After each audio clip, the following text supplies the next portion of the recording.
Denizin içinde yelkeni kopmuş, batmış kayığam.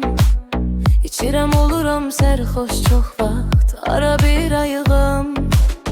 Elime düşen ömrün hoş günleri, bölüşem yayığam. Hamıya hoş gün olan bu məhəbbət mənə dərd olmuş.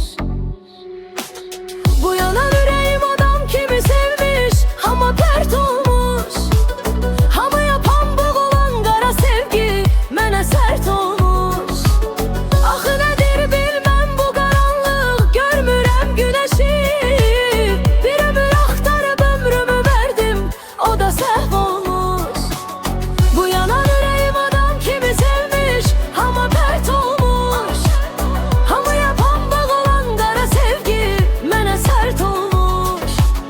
Axı nədir bilməm bu qaranlıq, görmürəm günəşi. Bir ömür axtarıb ömrümü verdim, o da səhv olmuş.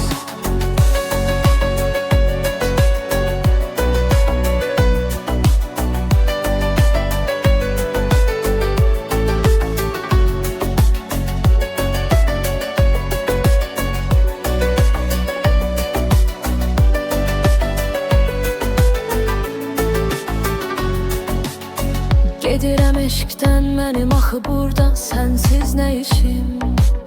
Yenə güclüdür hər şey əvvəldən mənim hiss edişim. Yalnız səndən asılı deyil axı ansız gedişim. Mərd bildiyim hər kəs dönmüş, namərd olmuş.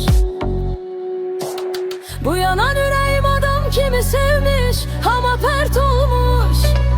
Hamıya pambıq olan qara sevgi mənə sərt olmuş. Axı nədir bilməm bu qaranlıq, görmürəm günəşi. Bir ömür axtarıb ömrümü verdim, o da səhv olmuş. Bu yanan